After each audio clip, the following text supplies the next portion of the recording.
Alors, on a fait notre petit setup de studio qui pour l'instant est un studio très basique. On n'a absolument pas travaillé sur les ambiances, sur les tailles des lumières, sur le positionnement des lumières réellement.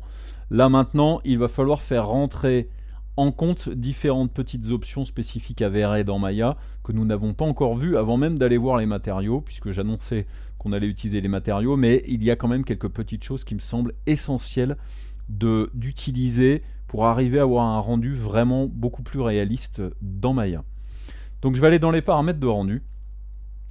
Et dans les paramètres de rendu, tout à l'heure, lorsque j'ai fait le premier rendu, je vous avais parlé d'un petit truc qui s'appelle le V-Ray Frame Buffer, c'est-à-dire la fenêtre de rendu de V-Ray.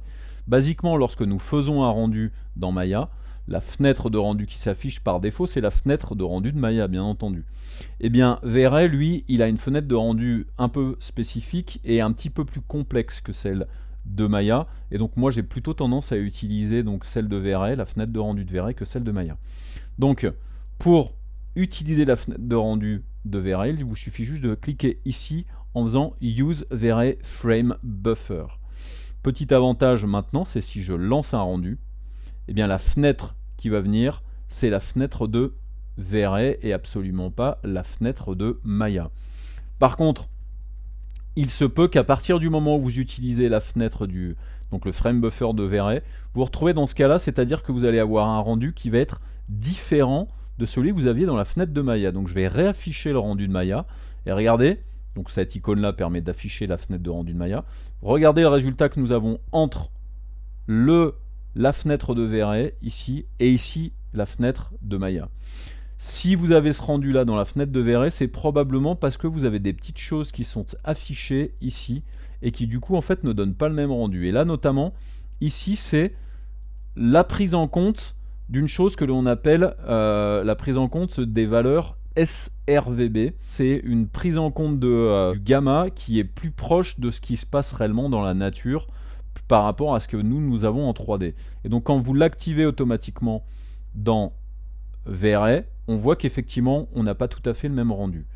Si vous voulez avoir le même rendu dans la fenêtre de Maya par rapport à ce que vous avez dans V-Ray, dans Render Settings, vous avez des options qui vont vous permettre justement d'activer cette option là. Et en fait, cette option est aussi dans Render View, c'est Convert Image to sRGB for Render View, c'est-à-dire on convertit l'image en sRVB dans la vue de base. Et donc là, si je relance un rendu, alors je vais arrêter mon rendu en appuyant sur Échappe. Donc c'est là sans le frame buffer. Donc si je relance un rendu en utilisant donc la prise en compte du sRVB, effectivement là j'ai quelque chose qui est beaucoup plus clair. Donc on a beaucoup moins de contraste dans les zones ombrées que ce que nous avions dans le rendu de base de Maya.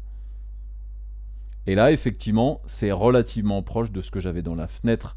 Donc si je fais ici l'affichage du frame buffer en faisant Show V-Ray Frame Buffer, là, effectivement, à quelque chose près, on a exactement la même chose. Donc ça peut être intéressant d'utiliser donc ce frame buffer parce qu'il y a des petites options qui sont non négligeables. La possibilité, donc comme dans rendu de la fenêtre de rendu de base de Maya, de lancer le rendu ici, de l'arrêter.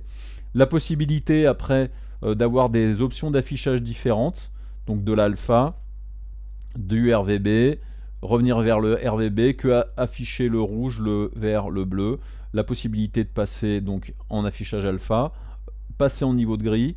Là ici on peut sauvegarder l'image ou la couche qui a été rendue, la possibilité d'ouvrir ici une image ou alors ici de vider complètement les images.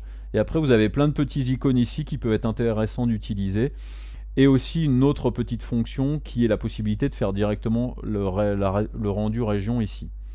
Donc quand nous irons un petit peu plus loin dans V-Ray, je vous expliquerai les différentes options qui peuvent être pratiques justement là-dedans. Là pour l'instant on va rester avec les options de base, ce sera parfait. Donc maintenant qu'on a activé donc ce V-Ray Frame Buffer, on va pouvoir passer à la suite. A tout de suite.